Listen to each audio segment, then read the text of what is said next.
You know that gnawing feeling in your gut when something just isn't right? When the person you've loved for 10 years suddenly has a new favorite place they visit 3 times a week, without you. That's where my story begins. I'm Jack Torrance, and I'm about to tell you how my wife's obsession with an upscale Italian restaurant led me to the most devastating and empowering discovery of my life. Hey everyone, welcome back to the channel. Before we dive into this story, I want to know, where are you watching from? Drop your city in the comments below. And how are you all doing today? If you're new here, this channel is all about real stories of betrayal, justice, and unexpected twists. If you haven't already, please hit that subscribe button and turn on notifications because trust me, you won't want to miss what happens next in this story. Your support means everything, and it helps me keep bringing you these jaw-dropping tales. Now, let me paint you a picture. It was a rainy Tuesday evening when I first noticed the receipt. Bella Notte, $47.50. Then another one. And another. My wife Sarah had become obsessed with this place, raving about their carbonara, their ambience, their attentive service. She'd go for girls' lunches, solo treat-yourself days, even quick bites between errands. But here's the thing that kept me awake at night, she never once asked me to join her. Not once. And we used to love trying new restaurants together. Jack Torrance had built his life like he built his real estate empire, methodically, relentlessly, and with an unwavering focus on the bottom line. At 38, he owned a portfolio of commercial properties that spanned 3 counties, including several restaurants he'd acquired as investments but rarely visited. His corner office overlooked the city skyline, a daily reminder of how far he'd come from the struggling kid whose father had abandoned the family when Jack was 12. Never be that man, he'd promised himself. Never leave your family struggling. So he worked. 80-hour weeks. Midnight calls with investors. Pre-dawn meetings. Building security. Building wealth. Building everything except what mattered most. Sarah Torrance watched her husband from an increasing distance. At 35, the former marketing executive had walked away from a promising career to support Jack's dreams, as she'd explained to her bewildered colleagues 3 years ago. The decision had seemed romantic then, a partnership where she would handle their home life while he conquered the business world. But partnership required presence, and Jack's presence had become increasingly rare. How was your day? She'd asked 6 months ago, setting a plate of cooling dinner in front of him at 9:30 p.m. He hadn't looked up from his phone. Fine. Busy. The Henderson deal is giving me headaches. She'd waited for him to ask about her day. He didn't. She'd volunteered anyway, I had lunch at this amazing new Italian place today. Bella Notte. We should go sometime. Sure. He'd scrolled through emails. Maybe next week. Next week became next month became never. And something shifted in Sarah that night, the last time she'd extended an invitation into her world. Their 10-year marriage had once been the envy of their friends. Jack and Sarah, the power couple who still held hands at dinner parties, who finished each other's sentences, who had inside jokes that made them dissolve into laughter while everyone else watched, smiling but excluded from their private joy. Now they operated like efficient roommates, sharing space but rarely connecting. The subject of children had become a battlefield they both avoided. Next year, Jack would say whenever Sarah broached the topic. Let me just close this deal first. But there was always another deal, and Sarah's quiet biological clock kept ticking in the background of their marriage.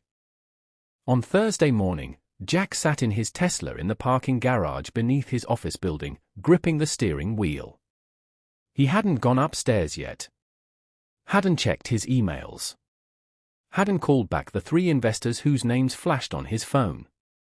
For the first time in years, the empire could wait. He was going to fix his marriage. The plan had come to him in the shower, he would surprise Sarah at Bella Notte. Show up unexpectedly during one of her lunches. Bring flowers. Make reservations for dinner that weekend. Show her he was finally paying attention. Finally interested in her world. Maybe it wasn't too late. He reached for his phone and called Tony. "Morning, Jack." Henderson's lawyer called again about. "Not now," Jack interrupted. "Quick question. Which restaurants do we own again? I need to check something." A pause. "Since when do you care about the restaurant portfolio?" "That's my department." "Humor me." "All right," Tony sighed. "There's Porterhouse on 5th, the steakhouse. Jade Garden, that Asian fusion place downtown. The sports bar by the arena, oh, and Bella Notte, that Italian spot that just turned profitable last quarter." Jack's blood ran cold. The garage seemed to tilt around him. "Did you say Bella Notte?" "Yeah, beautiful place. One of our best investments lately. The chef's carbonara is incredible. You should visit sometime." Tony's voice shifted, became careful. "Actually, I've seen," he stopped himself. Jack's grip tightened on the phone. "You've seen what, Tony?" "Nothing." "Never mind. Tony. Tell me." A long sigh. "Look, it's not my business. But I've seen Sarah there a few times when I've stopped by for inspections. She seemed happy." Happy. The word twisted like a knife. When had Jack last seen his wife happy? When had he last made her laugh? When had he last been the source of that happiness instead of his business partner? "I have to go," Jack said, hanging up before Tony could respond. He sat motionless in the car, trying to process the cosmic joke the universe had just played on him. His wife's secret sanctuary, the place she escaped to 3 times a week, the restaurant she never invited him to, was his. His property. His investment. His in every way except the one that mattered, because he'd never bothered to visit it himself. The irony would have been laughable if it didn't hurt so much. A new thought struck him, sending a chill through his body. As the owner, he had access to everything, including security footage. 20 minutes later, Jack sat in his office with the door locked and his calls forwarded to voicemail. On his computer screen was the security camera interface for Bella Notte. His finger hovered over the keypad, trembling slightly. Was he really going to do this? Spy on his own wife? The alternative was confronting her, asking why she'd been frequenting his restaurant without telling him. But what if the answer destroyed him? What if there was someone else? "Just look," he whispered to himself. "Just see if she's meeting someone." He entered the passcode and selected the dining room camera from Tuesday, Sarah's last visit according to her calendar. He scrolled through the timestamp until 1:15 p.m., when she'd have arrived for lunch. And there she was. The sight of Sarah punched the air from his lungs. Not because she was doing anything wrong, but because she looked luminous. Her head was thrown back in laughter, a genuine joy he hadn't seen in years. Her hair caught the light. She gestured animatedly while telling a story. And sitting across from her, leaning forward with rapt attention, was a waiter. Young, mid-20s probably. Dark hair, strong jaw, attentive eyes. He wasn't in serving mode, he was sitting down at her table, completely engaged in whatever she was saying. Jack watched, unable to look away, as the waiter reached across the table and touched Sarah's hand while saying something that made her smile softly. The touch lingered. Intimate. Familiar. Jack fast-forwarded. The waiter brought Sarah's meal, carbonara, her favorite, without her ordering. He knew what she wanted. He refilled her wine glass without being asked. He sat with her again during what must have been his break. They talked like old friends. Like more than friends. Hour after hour of footage revealed the same pattern. Sarah would arrive. The young waiter would light up when he saw her. They'd share lingering touches, private jokes. He'd bring her special dishes to try. Once, he'd slipped her a note with her check that made her blush and tuck it quickly into her purse. By 7 p.m., Jack's eyes burned from staring at the screen. His chest felt hollow. He'd expected anger, but what came instead was a profound sadness. Because the woman in that footage, The woman whose eyes sparkled, whose laugh came easily, who leaned forward eagerly during conversations, was the Sarah he'd fallen in love with. The Sarah he'd lost. No, not lost. The Sarah he'd abandoned while chasing wealth and status and security. And this waiter, this kid, had somehow unearthed her from beneath years of neglect. Jack could fire him immediately. Could close the restaurant. Could confront Sarah with the footage. But as he watched his wife come alive for another man, a sickening realization settled in his stomach: he had no one to blame but himself. His phone buzzed with a text from Sarah: "Working late again? Should I save dinner?" Jack stared at the message, at the resignation hidden between the words. The expectation that he wouldn't be there again. He typed back, "On my way home now. Wait for me." 3 dots appeared as she typed her response. They disappeared, reappeared, then finally, "Of course. See you soon." Jack closed the surveillance program and stood up, legs unsteady. He would go home. Would try to reconnect. Would fight for his marriage. But the image of that waiter's hand on Sarah's remain burned into his mind, a warning of what happens when you take someone for granted for too long. They find someone who won't. Hey, I have to pause for a second to say, if you're feeling that pit in your stomach right now, that sense of dread, that's how powerful connection can be. Hit subscribe if you want more stories that explore these raw human moments. And drop a comment letting me know if you've ever had that gut feeling something wasn't right in a relationship. Now, let's see just how deep this rabbit hole goes. Tony Stark, Jack's business partner, was the only person who dared to call him out. "When's the last time you took Sarah somewhere nice?" he'd asked last month over whiskeys. "We went to the Hendersons' anniversary party," Jack had replied defensively. "That's a business function and you know it. I mean just the two of you. Something romantic." Jack had bristled.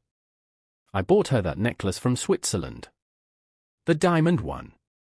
Tony had given him a long look. "Gifts aren't the same as time, man. Elena says she barely sees Sarah anymore." Elena Bourne was Sarah's best friend since college, the keeper of secrets, the shoulder for tears, and increasingly, the person who knew more about Sarah's life than Jack did. "Sarah's fine," Jack had insisted, changing the subject. But in the darkness of their bedroom that night, watching Sarah's shoulders rise and fall in sleep, a rare moment of clarity had pierced Jack's carefully constructed reality. He couldn't remember the last time they'd made love. Couldn't recall her laugh. Didn't know what book sat on her nightstand. The woman sleeping beside him, his wife, his partner, his supposed priority, had become a stranger. Jack closed his eyes, remembering their third date. They'd been caught in a sudden downpour, and Sarah had pulled him into an impromptu dance in the rain, her head thrown back in laughter, water streaming down her face. "Life isn't about staying dry, Jack," she'd said. "It's about knowing when to dance in the storm." When had he forgotten that? When had he started interpreting love as financial security rather than emotional presence? When had he stopped dancing? The Bella Notte receipts had started appearing shortly after that whiskey with Tony. At first, Jack hadn't thought much about them, just another restaurant Sarah enjoyed. But the frequency felt off. The way her eyes lit up when she mentioned the place felt different. The way she guarded her phone when texting about her lunch plans felt deliberate. And here was the truth that kept Jack awake at 3 a.m., staring at the ceiling while Sarah slept beside him: he'd been a terrible husband. He'd missed their anniversary last year, buried in the Thompson Hotel acquisition. He'd forgotten her birthday until his assistant had reminded him at 4 p.m. He'd promised romantic weekends that were perpetually rescheduled when work emergencies arose. He'd provided everything except what she actually needed: him. His attention. His presence. His heart. The realization left him gutted. Desperate. And that desperation made Sarah's sudden secrecy about Bella Notte cut even deeper. Just as he was waking up to what he'd done wrong, she seemed to be pulling away for good. "Before we continue, can I ask a tiny favor? Hit that subscribe button. It means more than you know. Every subscription helps me share more stories like this one. Now, let's get back to how everything unraveled. The security footage became Jack's obsession. Every night after Sarah fell asleep, he slipped out of bed and into his home office, logging into Bella Notte's surveillance system. Night after night, he watched their relationship unfold in fragments: Tuesday lunches, Friday dinners, occasional midweek coffee stops that stretched into hours. Jack learned the waiter's name from the employee files: Dante Romano. 28. Italian immigrant working his way through culinary school. Exceptional service reviews. Staff favorite. Customer favorite. Sarah's favorite. Through the silent footage, Jack watched their ritual unfold.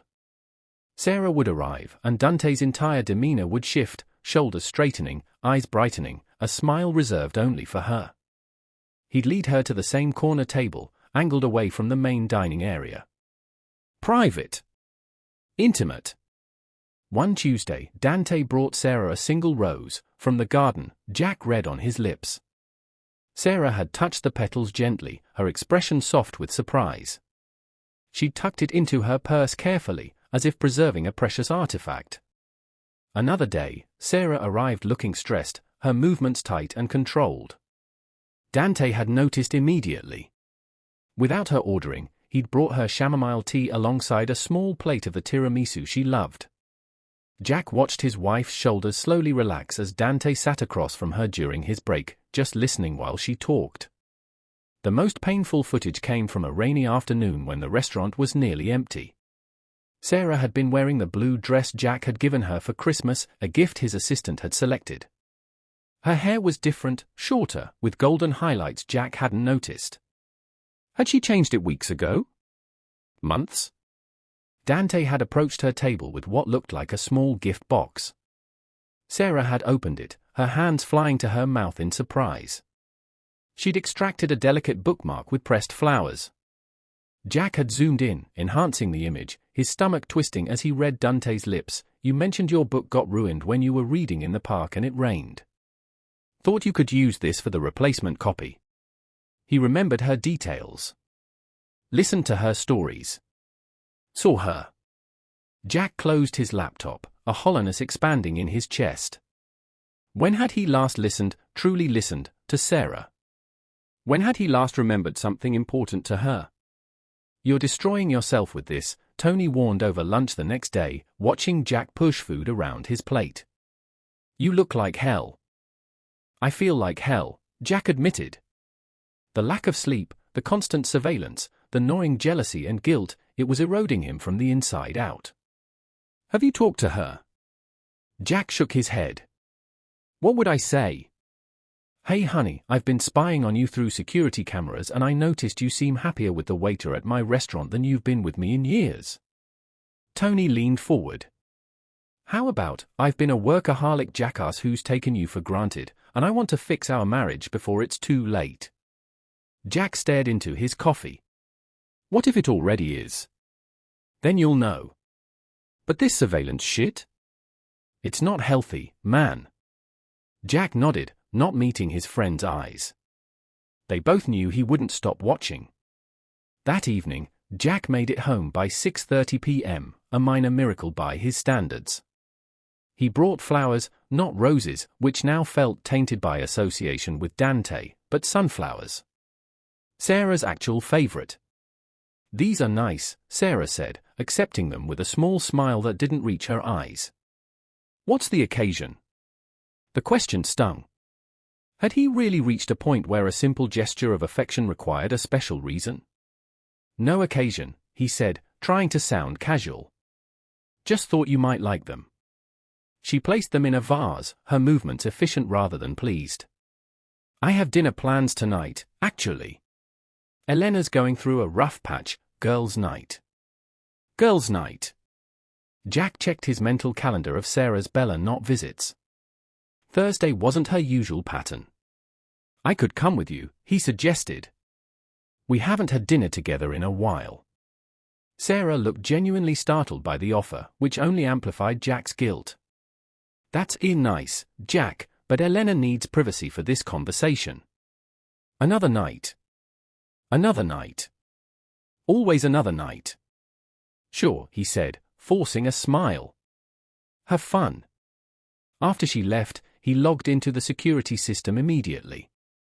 Within 20 minutes, Sarah appeared at Bella Notte alone. No Elena. Dante greeted her with a warm hug that lingered a beat too long. He seated her at her usual table and brought her favorite wine without asking. Jack's hands curled into fists. She'd lied to him. Outright lied. He watched Dante sit with her during lulls in service, their conversation animated.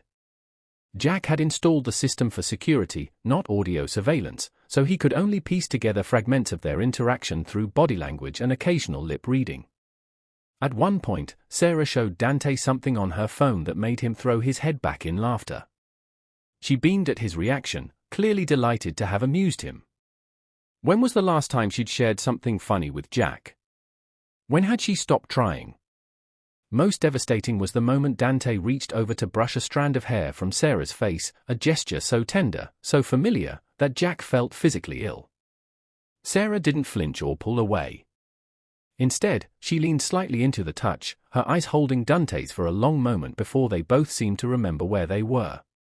Jack slammed his laptop shut, breathing hard. The surveillance was torture, yet he couldn't stop.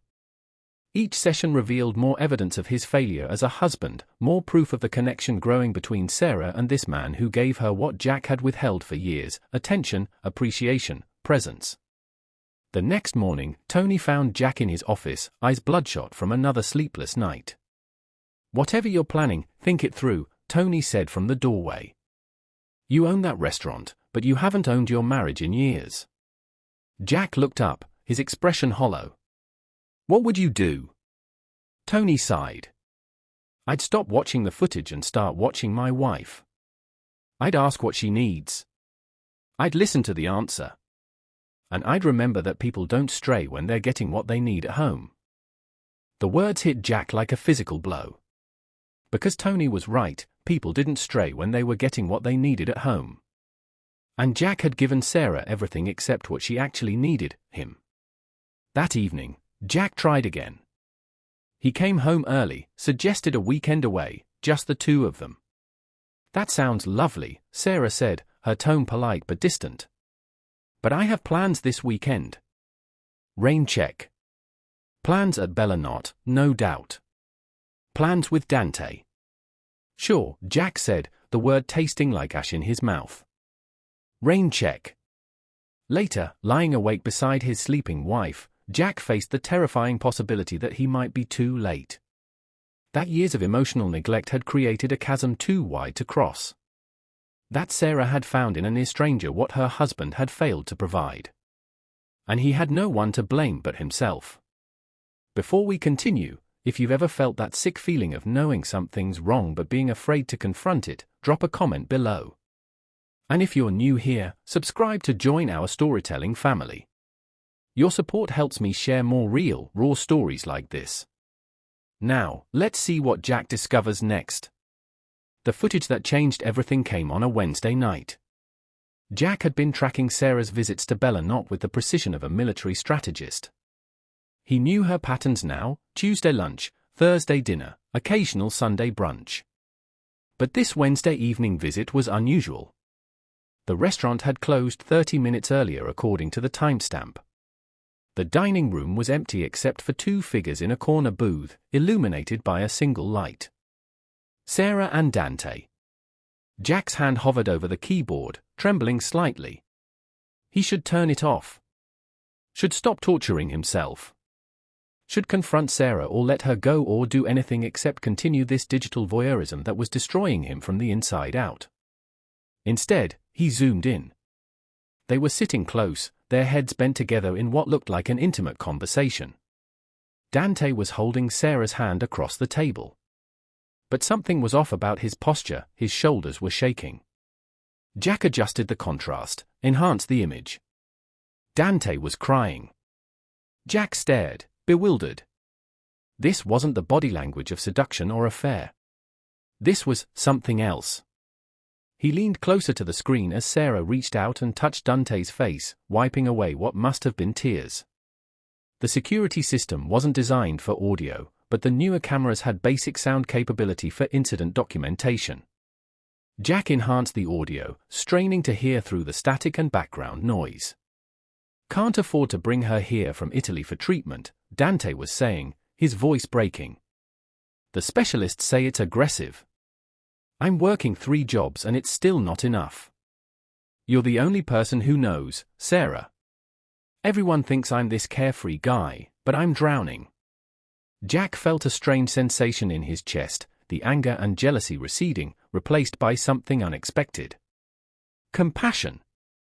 "I understand feeling invisible," Sarah's voice came through, soft but clear. "Like no matter what you do, it's never enough for the person who's supposed to love you." The words struck Jack like physical blows. Each one precise, devastating. "I keep thinking if I just work harder, send more money home," Dante continued. "It won't fill the hole," Sarah finished. "Trust me, I know." They sat in silence for a moment, just holding hands across the table. Not as lovers, Jack realized, with a strange mixture of relief and shame. As 2 lonely people finding comfort in someone who understood their pain. Jack closed the laptop, unable to watch any more. The scene replayed in his mind, not an affair, but something that cut even deeper. His wife had become someone else's emotional support because she couldn't find that support at home. She was connecting with Dante not through passion but through shared emptiness. Like no matter what you do, it's never enough for the person who's supposed to love you. Her words echoed in his mind as he poured himself a scotch, hand unsteady. Had he made her feel that way? Invisible? Unappreciated? Never enough? The answer was obvious, and it burned worse than any affair could have. His phone chimed with an email notification. Unknown sender. Subject line, "Your wife." Jack's stomach dropped. He opened it, bracing himself. The message was brief, "50K or these go public.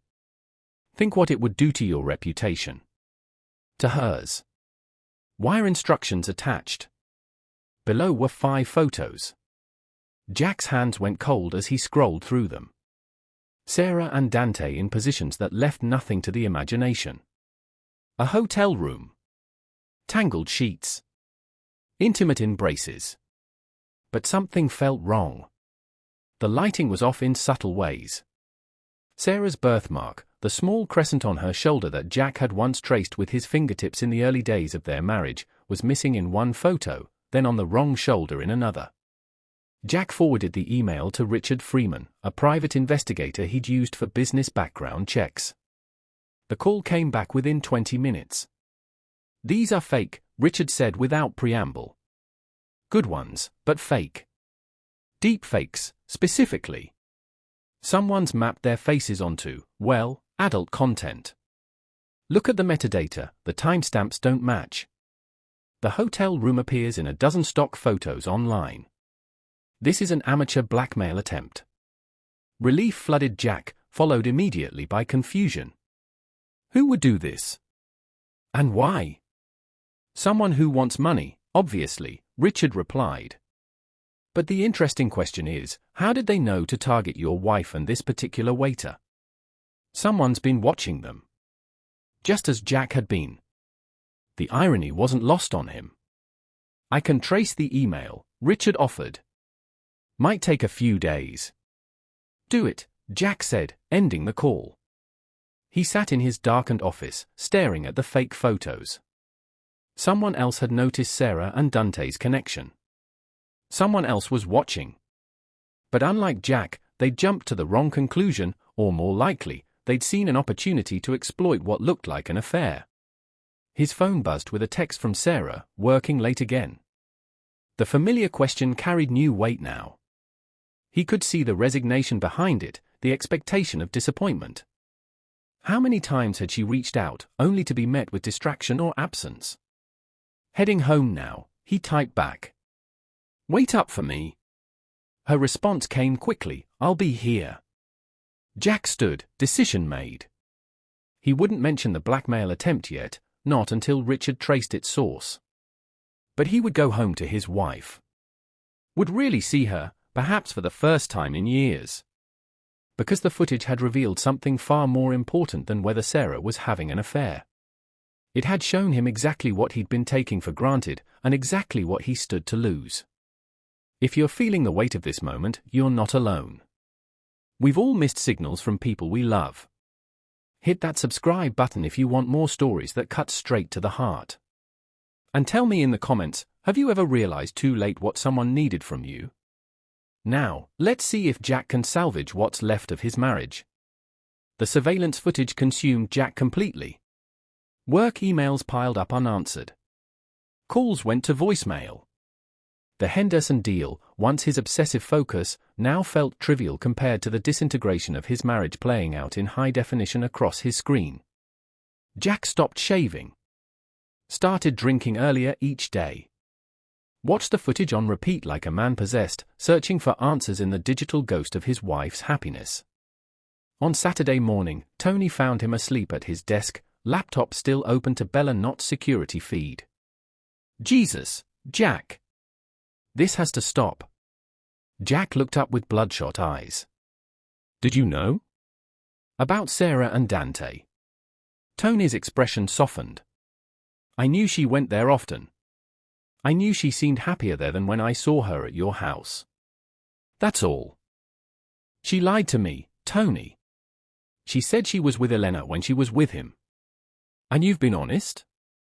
Telling her you're working late when you're actually watching her like some digital stalker. Tony's words landed like blows. When's the last time you actually talked to your wife instead of spying on her? Jack had no answer. That evening, Sarah noticed his disheveled appearance, the dark circles under his eyes. She placed a hand on his forehead as if checking for fever, the first time she'd touched him in weeks. Jack, what's going on with you? You're acting strange. The concern in her voice nearly broke him. He almost told her everything, the footage, the not quite affair, the blackmail attempt. Almost. Nothing, he said instead, pulling away from her touch.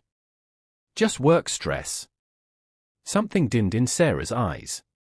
You always say that. Work stress. She hesitated, then added quietly, maybe if you let me in sometimes.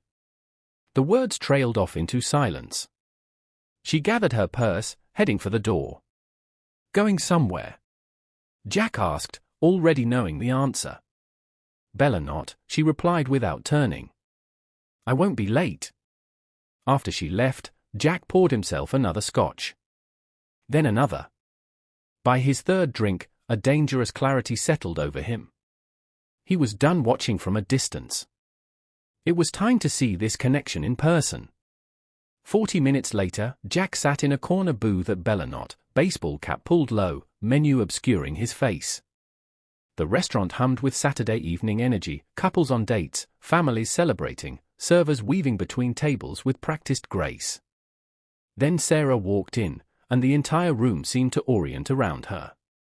She looked beautiful in a simple black dress Jack didn't recognize. Had she bought it recently? Had she bought it for these evenings? Dante spotted her from across the room. Even from a distance, Jack could see the transformation. The young man's entire demeanor shifted, brightening like someone had flipped a switch inside him. He approached Sarah with barely contained joy, taking her hand with comfortable familiarity. Your usual table is ready, Jack heard him say, voice warm with affection. Thank you, Dante. How's your mother? Sarah asked, and Jack caught the genuine concern in her tone. The same. But your advice about that specialist, we have an appointment next week. Dante led her to a table in the corner, positioned to view the entire restaurant while maintaining privacy. Jack watched as Dante brought Sarah's wine without asking, described the evening's special with animated hands, and made her laugh with an aside Jack couldn't hear. The easy chemistry between them was undeniable, and devastating. When Dante brought Sarah's carbonara, he presented it with a flourish. Carbonara for the lady who appreciates the real thing. Sarah beamed up at him. You know me so well. That sentence shattered something in Jack. For simple words that encapsulated everything wrong with his marriage. A stranger knew his wife better than he did. A waiter in his own restaurant had connected more deeply with Sarah in 6 months than Jack had in years. He left cash on the table and slipped out before either could notice him, the carbonara untouched. At home, the emptiness of the house echoed his internal void. He wandered into their bedroom, looking for, what? Evidence? Reassurance? Some tangible proof that his marriage still existed beyond shared mortgage payments. Sarah's journal sat on her nightstand, slightly open as if she'd left it that way intentionally. Had she wanted him to find it? To finally see her? Jack hesitated only briefly before picking it up, guilt overwhelmed by desperate need to understand. The entries spanned months, each one a dagger. April 15th, Jack missed our anniversary again. Didn't even call. Dante remembered and brought me limoncello to celebrate 10 years of you being you. He said everyone deserves to be celebrated. When was the last time Jack celebrated me? May 3rd, I'm invisible to my own husband. But Dante sees me. Notices when I change my hair. Asks about my day and actually listens to the answer. He remembered I mentioned wanting to try pottery and found a class near my yoga studio. Jack doesn't even know I take yoga. May 28th, Jack worked through the weekend again. I spent Sunday at Bella Notte reading. Dante brought me tea without asking, said I looked sad. We talked about his mother's illness, his dream of opening his own restaurant someday. It felt good to have a real conversation with someone who isn't checking their phone every 3 minutes. June 12th, I'm not having an affair. But I'm fantasizing about a life where someone cares about the small things. Is that already cheating? Dante touched my hand today when I told him about the promotion I didn't get 5 years ago because Jack needed me to host that client dinner instead. He said, their loss is immeasurable. Jack had said, there will be other opportunities. But there weren't, because I kept choosing him. June 30th, I think I'm falling in love with the idea of being loved. Is that the same as falling in love with Dante? I don't want to hurt Jack, but does he even see me enough to be hurt? Jack closed the journal, hands trembling. Each entry revealed a husband who had failed consistently, spectacularly, at the most fundamental aspects of partnership. Not because he didn't love Sarah, but because he'd forgotten how to show it. His phone buzzed with an email from Richard, the PI investigating the blackmail attempt. Asterisk traced the source. James Holloway. Former partner at Meridian Investments. You blocked his development deal last year, cost him millions. This is personal, Jack. He's using your marriage to get to you. Asterisk. The revelation should have brought relief. Instead, it only highlighted Jack's blindness. He'd been so focused on business threats that he'd missed the collapse of his own marriage. So fixated on an imagined affair that he'd become the villain of his own story. He hadn't fought for Sarah. Hadn't tried to understand her needs. He'd just surveilled her from afar, watching like a ghost as another man provided the connection she craved. Jack poured himself another drink and stared out the window, waiting for his wife to come home from dinner with the man who knew her better than he did. I have to pause here and ask, have you ever realized you were losing something precious only when it was almost gone? Drop a comment below with your experience. And if you're still with me on this journey, hit that subscribe button to join our community of real stories. Your support means everything. Now, let's see if Jack finds the courage to face what he's discovered. The next morning, Jack called Elena Bourne. Sarah's best friend answered on the third ring, her voice wary. Jack? This is unexpected. I need to talk to you. About Sarah. Please. A pause. Fine. The coffee shop on Maple. 30 minutes. Elena was already waiting when Jack arrived, her expression guarded. She'd been Sarah's confidant since college, the keeper of secrets Jack had never bothered to learn. You look terrible, she observed as he sat down across from her. I feel worse, Jack admitted. He wrapped his hands around his coffee cup, gathering courage. I need to ask you something, and I need the truth. Elena raised an eyebrow. Okay. Jack looked directly into her eyes. Is my wife having an affair? The question hung between them. Elena studied him for a long moment, then leaned forward. Do you even care? Or do you just care about your ego? That's not fair, Jack protested. Isn't it? Elena's voice was calm but cutting. For years, I've watched Sarah try to reach you. Watched her plan romantic weekends you cancelled last minute. Listened to her cry when you missed her father's funeral because of a critical meeting. Held her hand when she stopped expecting you to show up at all. Each example landed like a physical blow.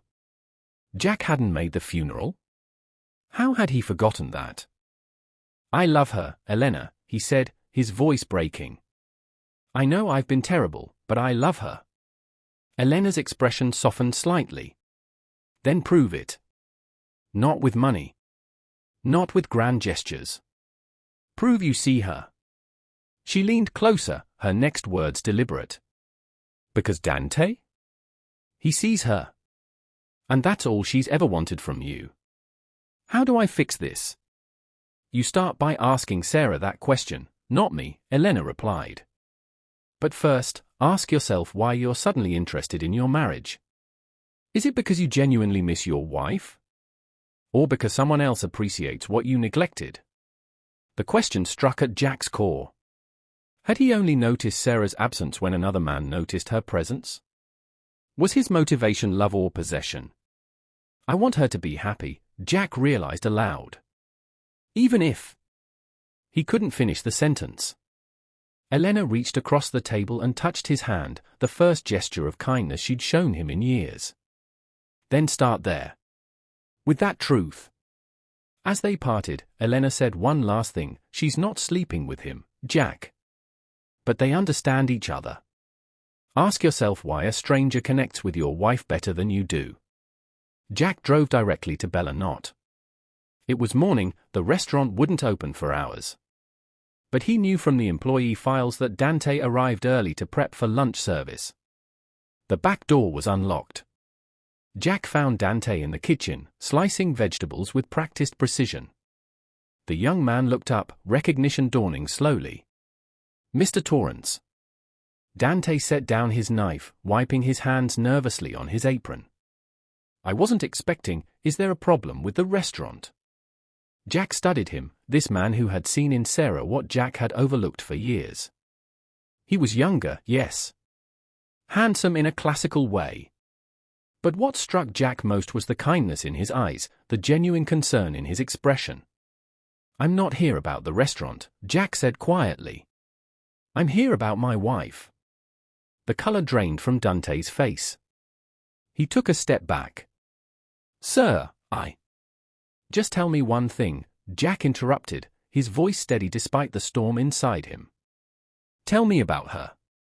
Dante's expression cycled through fear, confusion, and finally, resignation. Mrs. Torrance she's kind. When my mother got sick, she was the only person I could talk to. She helped me find specialists, translated medical documents. He swallowed hard. Nothing physical has happened. I swear. She's lonely. And she's kind to me when the world isn't. Jack nodded slowly. Do you love her? The question hung between them, heavy with potential consequences. Dante closed his eyes briefly. I think I love the idea of her, he finally answered. The way she listens. How she remembers details about my life no one else bothers with. How she leaves exactly 3 chocolate mints with my tip because she knows they're my favorite. A sad smile touched Dante's lips. But she loves you. Everything we talk about, it circles back to the man she married. The man she's desperate to reach. She shows me pictures from your early days together. Tells stories about how you proposed on that hiking trail when it started raining. He shook his head. She's not looking for someone new, Mr. Torrance. She's looking for the person she fell in love with. The hiking trail. The rain. Jack had forgotten that day, the nervous energy, the ring box getting soaked when he knelt in a puddle, Sarah's laughing yes as they stood drenched and deliriously happy. When had he stopped remembering? I'm not going to fire you, Dante, Jack said finally. Relief flooded the young man's face. Thank you, sir. I'm going to do something else entirely. Jack reached into his pocket and pulled out a business card. My wife told you about your mother's condition. I know some people who might be able to help. Dante stared at the card. I can't accept. You can, Jack interrupted. Not for you. For her. Because you did what I failed to do, you saw my wife when she needed to be seen. As Jack turned to leave, Dante called after him. Mr. Torrance? She orders carbonara because it reminds her of your honeymoon in Rome.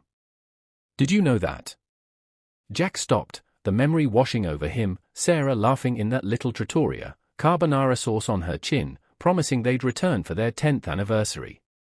Their 10th anniversary. Last year. The one he'd missed for the Thompson Hotel acquisition. Thank you, Jack said quietly, and left before Dante could see the tears in his eyes. In the car, Jack made 3 calls, one to his assistant cancelling all meetings for the next week, one to Tony explaining his plan and requesting his help, and one to the general manager of Bella Notte with very specific instructions. It was time to fight for his marriage. Not with surveillance or suspicion, but with the truth. His truth. The whole truth. Even if it meant losing everything. Before we continue to the moment of truth, I have to ask, have you ever had to be completely vulnerable to save something that mattered? Share your experience in the comments. And if you're feeling this story in your heart, please hit that subscribe button to support more content like this. Your subscription helps this channel grow. Now, let's see what happens when Jack finally lays everything on the line. 3 days later, Jack stood in Bella Notte's empty dining room, adjusting the place settings on the solitary table in the center. The restaurant would normally be packed with Friday dinner service, but tonight, it was reserved for just 2 people. Everything's ready, Tony confirmed, clapping Jack on the shoulder. You sure about this? Jack nodded. I've never been more sure of anything. As Tony left through the back, Jack's phone chimed with a text from Sarah, on my way. What's so urgent we need to meet at Bella Notte? Jack didn't reply. Instead, he lit the candles, checked his pocket for the 10th time to ensure the envelope was still there, and waited. Sarah arrived 10 minutes later, confusion evident as she entered the darkened restaurant. She wore a simple blue dress, the one Jack had given her last Christmas. Her hair was pulled back, highlighting the delicate features of her face. Jack! She spotted him by the table, her expression wary. What's going on? Why is the restaurant empty?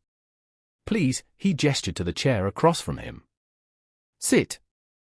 She hesitated before complying, her movements cautious, like approaching a wild animal. You're scaring me. Is something wrong? I need to tell you something, Jack said, his voice steadier than he felt. I own this restaurant. The color drained from Sarah's face. What? I've owned it since it opened.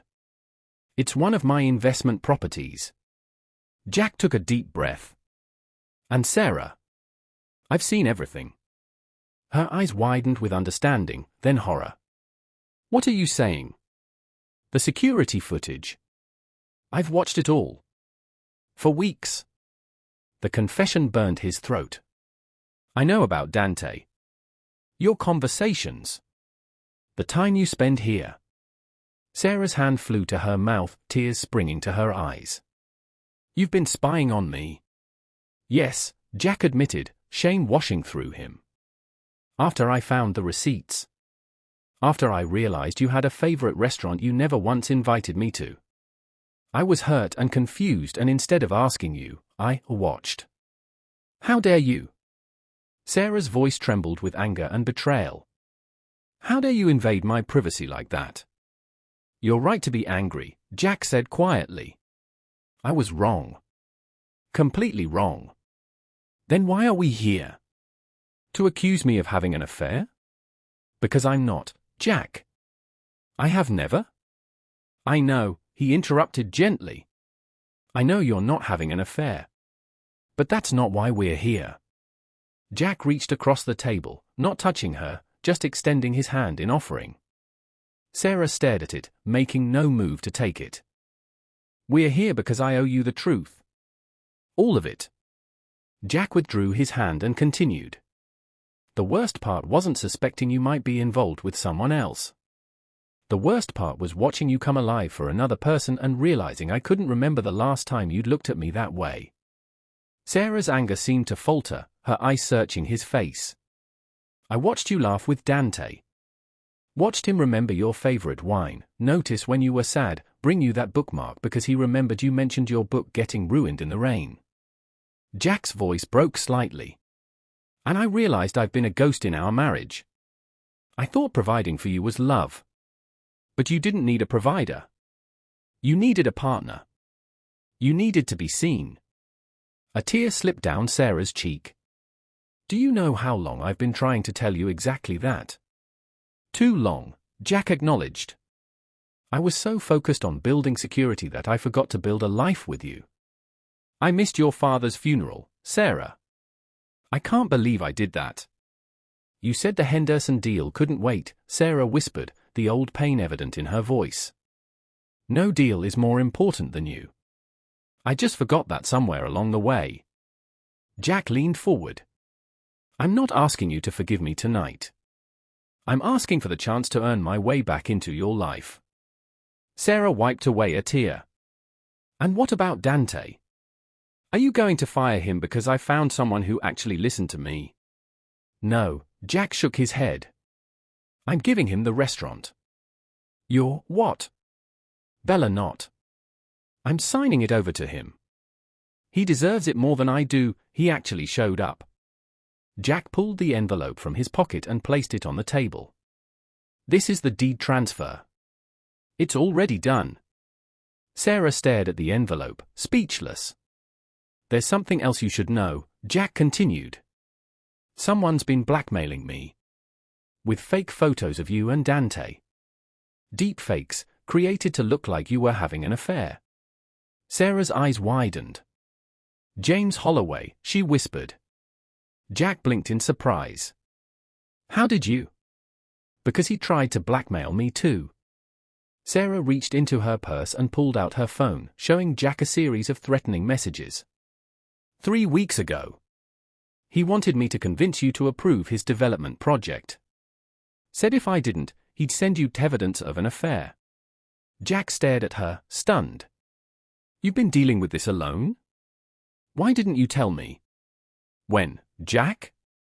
"During the 5 minutes you're home and awake each day." Sarah's voice held no anger now, just exhaustion. "Besides, I've been working with a lawyer. Building a case against him. I was going to tell you tonight, actually." "You were protecting me," Jack realized, the understanding dawning slowly. "Even after everything, you were still protecting me. You're my husband, Jack.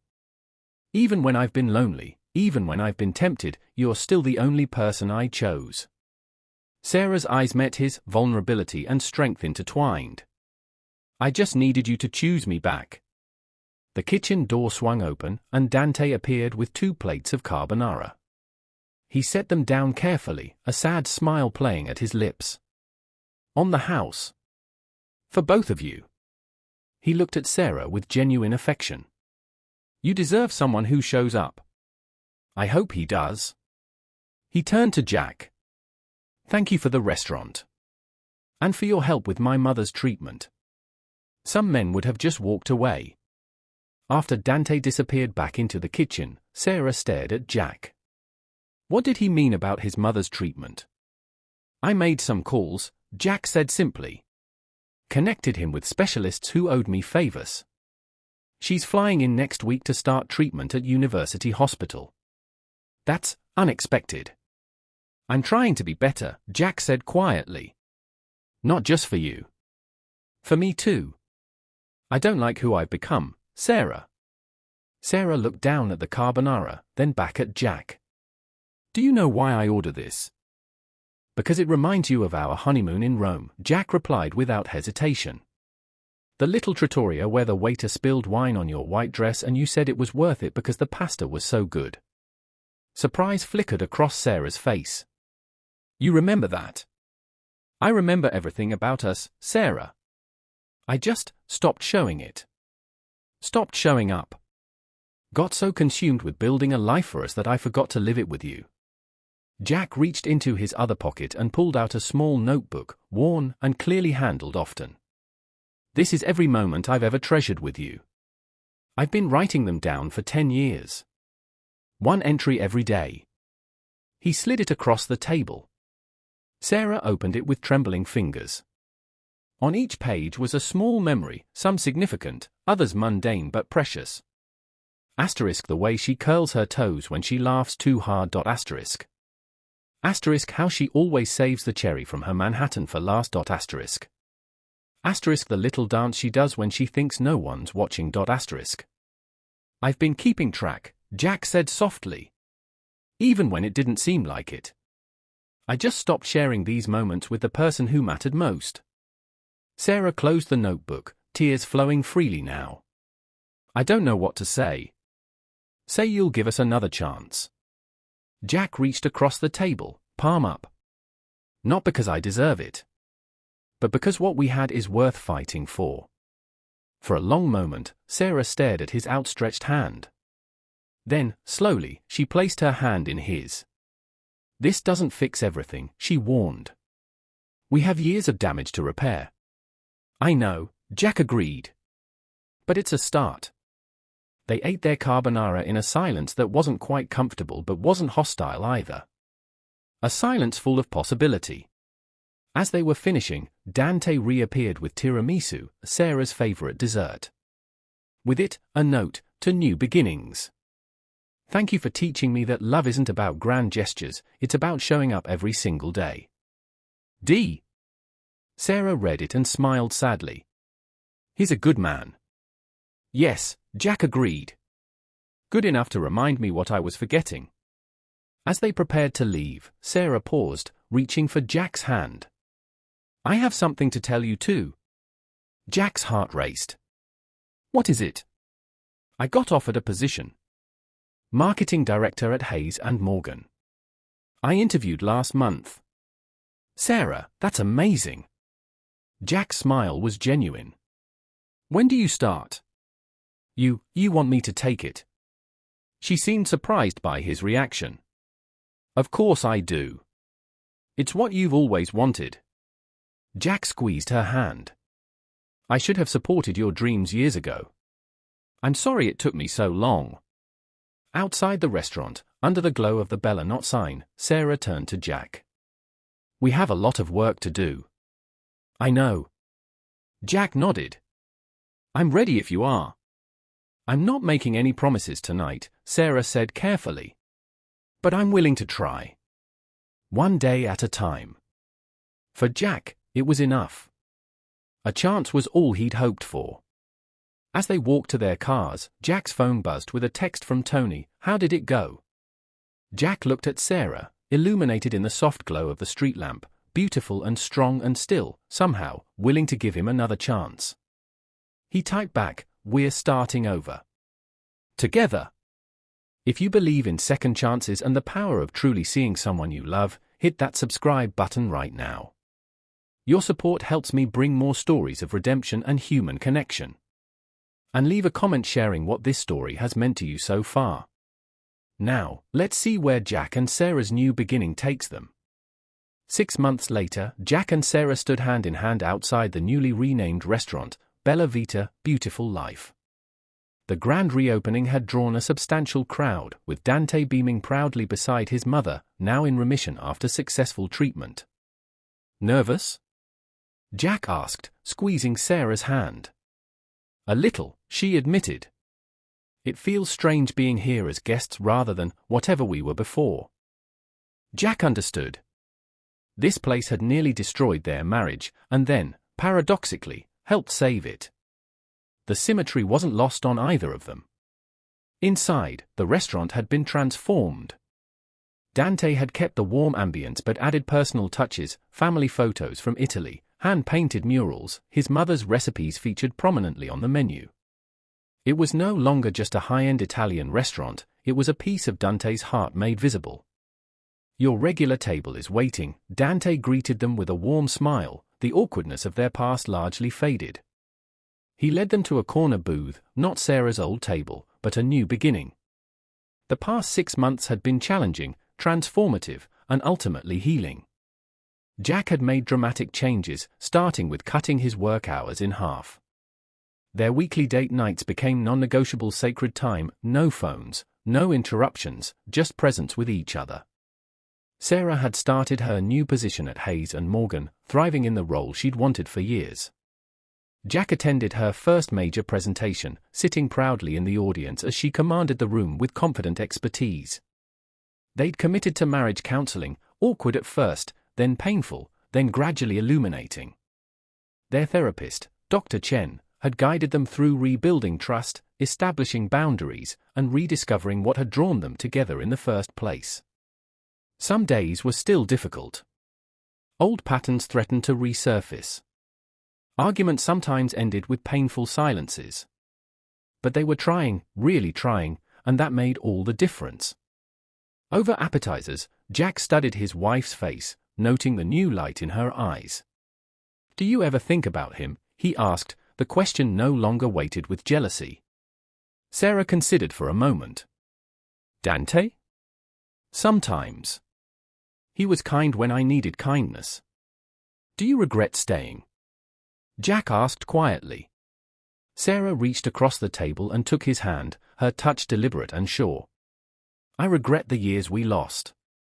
But I don't regret fighting for the years we could still have. You came back to me, Jack. Really came back. I never want to lose you again," he said simply. "Then don't," she replied. "Keep showing up. Keep seeing me.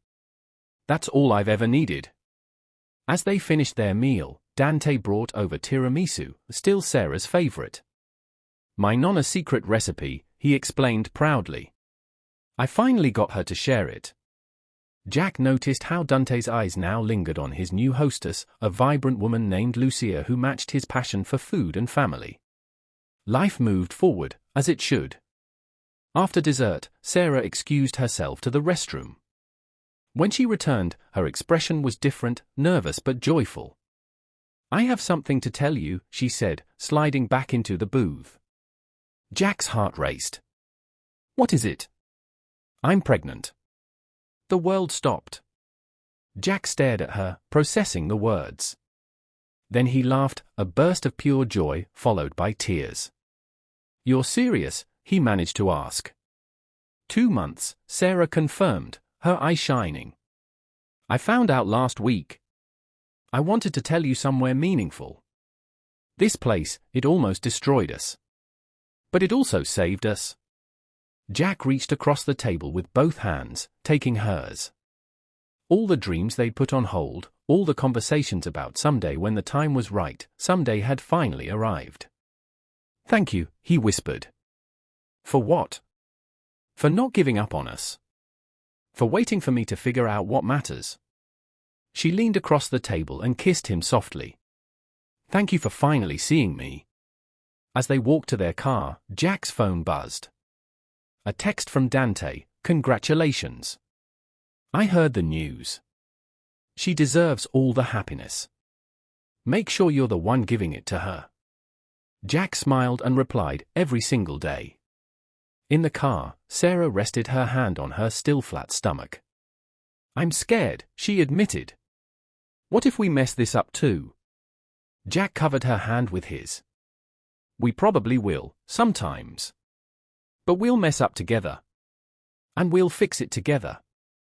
Back home, Jack led Sarah to the spare bedroom they'd always vaguely designated as a future office. The door was closed. "I have something to show you," he said nervously. Sarah opened the door and gasped. The room had been transformed, soft yellow walls, a hand-painted mural of Italian countryside, a beautiful wooden crib in the center. "When did you do this?" she asked, tears filling her eyes. "I've been working on it for weeks." Tony helped with the heavy lifting.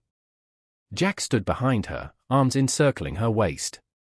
"Too soon?" Sarah leaned back against him. No. It's perfect.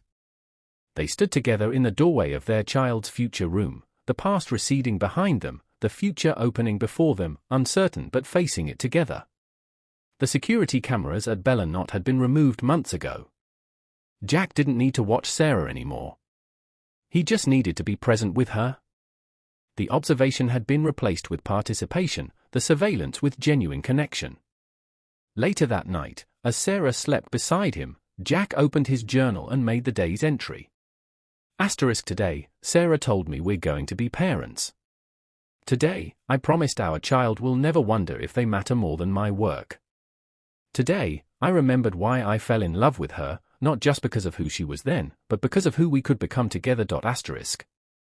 He closed the journal and looked at his sleeping wife, at the miracle they'd created together. The past 6 months had taught him the most important lesson of his life: love wasn't a grand gesture or a financial provision or even a lifetime commitment made once. Love was a choice made every day. To see. To listen. To show up.